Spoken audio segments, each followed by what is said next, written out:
3 மாதத்தில் 20,881 கோடி ரூபாய் கடன். செயல்பாட்டுக்கு வந்த திட்டங்கள் என்ன? தாவேக அரசுக்கு எதிர்கட்சிகளின் சரமாரி கேள்விகள். 20,881 கோடி இந்த அரசு கடன் வாங்கிட்டு அவருக்கே தெரியுமா?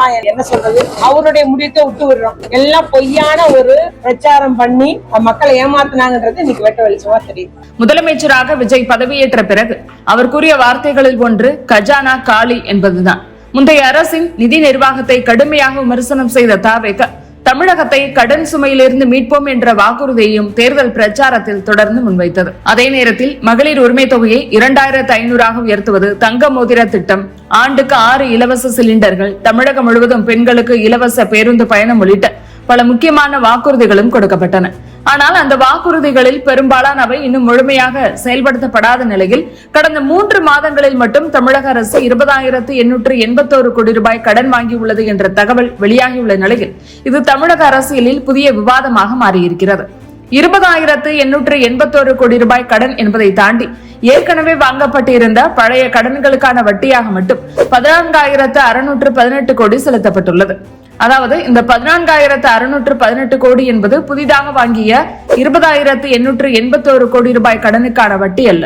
மேலும் 2026-27 முழு நிதியாண்டில் வட்டிக்காக மட்டும் 76,452 கோடி ரூபாய் செலவிட அரசு திட்டமிட்டிருப்பதாக சொல்லப்படுகிறது.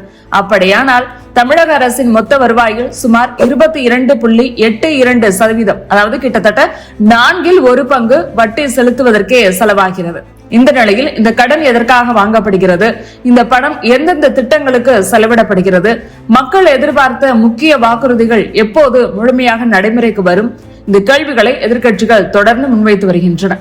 இந்த கடன்கள் பெரும்பாலும் சாலை அமைத்தல், பாலங்கள் கட்டுதல், குடிநீர் திட்டங்கள், கட்டமைப்பு மேம்பாடு உள்ளிட்ட மூலதன செலவுகளுக்காக வாங்கப்படுகின்றன என்று சொல்லப்பட்டாலும் கூட எதிர்க்கட்சிகள் முன்வைக்கக்கூடிய வாதம், மக்கள் கண்களுக்கு தெரியும் அளவில் பெரிய திட்டங்கள் இன்னும் தொடங்கப்படவில்லை. அப்படி இருக்கும்போது 3 மாதங்களில் 20,881 கோடி ரூபாய் கடன் எதற்காக வாங்கப்பட்டது என்பதுதான். பொதுவாக வருவாயை விட செலவுகள் அதிகமாக இருக்கும் போது மாநில அரசுகள் கடன் வாங்குவது வழக்கமான ஒன்று. தமிழக அரசுக்கு மாநில ஜிஎஸ்டி, முத்திரைத்தாள் மற்றும் பதிவு கட்டணம், விற்பனை வரி உள்ளிட்ட பல்வேறு வழிகளில் வருவாய் கிடைக்கிறது. அதே நேரத்தில் அரசு ஊழியர்களின் சம்பளம், ஓய்வூதியம், சமூக நலத்திட்டங்கள், மின்சார மானியம், போக்குவரத்து மானியம், ஏற்கனவே வாங்கிய கடன்களுக்கான வட்டி, புதிய உட்கட்டமைப்பு பணிகள் உள்ளிட்ட செலவுகள் மிக அதிகமாக உள்ளன. இதனால் அரசுகள் கடன் பத்திரங்கள் வெளியிடுவது அல்லது நிதி நிறுவனங்களிடமிருந்து கடன் பெறுவது வழக்கமான நிதி நடைமுறையாக பார்க்கப்படுகிறது. 2026-27 நிதியாண்டில் மொத்தமாக 1.22 லட்சம் கோடி வரை கடன் வாங்க தமிழக அரசு திட்டமிட்டு இருப்பதாக சொல்லப்படுகிறது. அதே நேரத்தில் தமிழக அரசின் நேரடி கடன் ஏற்கனவே 10 லட்சம் கோடியை எட்டியுள்ளது. கடந்த 20 ஆண்டுகளின் தரவுகளை பார்க்கும்போது 2001-2002 ஆண்டில் அதிமுக ஆட்சியின் போது தமிழகத்தின் கடன் சுமார் 34,540 கோடி ரூபாய். அதுவே 2005-2006 ஆண்டில் 50,625 கோடியாக உயர்ந்தது. 2011 ஆண்டு திமுக ஆட்சி முடிவில் 1,710 கோடி ரூபாய். 2021 ஆண்டு அதிமுக ஆட்சி முடிவில் 4,56,660 கோடி ரூபாய். 2026 ஆண்டு திமுக ஆட்சி முடிவில் 9,52,374 கோடி ரூபாய். ஆட்சி மாறினாலும் மாநிலத்தின் கடன் தொடர்ந்து உயர்ந்து கொண்டே வந்திருக்கிறது. இந்த நிலையில் தேர்தல் பிரச்சாரத்தின் போது திமுக அரசு அளவுக்கு மீறி கடன் வாங்கியதாக தாவேக கடுமையாக விமர்சனங்களை முன்வைத்தது.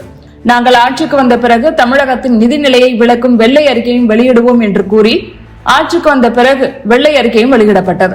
அப்போது இதற்கு பதிலடி கொடுத்த முன்னாள் நிதியமைச்சர் தங்கம் தென்னரசு, தாவேக அரசு 5 ஆண்டுகளை நிறைவு செய்தால் தமிழக அரசின் கடன் 20 லட்சம் கோடியை எட்டும். திமுக அரசு வாங்கிய சராசரி ஆண்டு கடனை விட குறைவாக அவர்கள் வாங்கினால் நான் பொறுப்பிலிருந்தே விலக தயாராக இருக்கிறேன் என்று அவர் சவால் விட்ட நிலையில் தாவேக அரசு 3 மாதங்களில் 20,000 கோடி ரூபாய் கடன் வாங்கி இருப்பது பேசு பொருளாகி இருக்கிறது. இது ஒரு புறம் இருக்க, பாமக தன்னுடைய பொருளாதார ஆய்வறிக்கையும் வெளியிட்டுள்ளது. அதில் மாநிலத்தின் சொந்த வரி வருவாய் எதிர்பார்த்ததை விட குறைந்துள்ளது.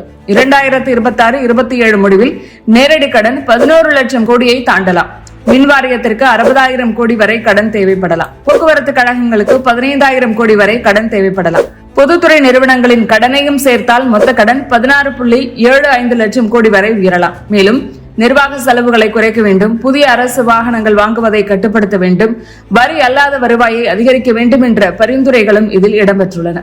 எனவே ஒட்டுமொத்தமாக எதிர்க்கட்சிகளுடைய கேள்விகள் மற்றும் பொருளாதார சூழல், நிறைவேற்றப்படும் திட்டங்கள் குறித்து வரவிருக்கும் சட்டமன்ற பட்ஜெட் தாக்கலின் போது தாவேக அரசு இது எல்லாவற்றையும் தெளிவுபடுத்துமா என்பதை பொறுத்திருந்து பார்க்கலாம்.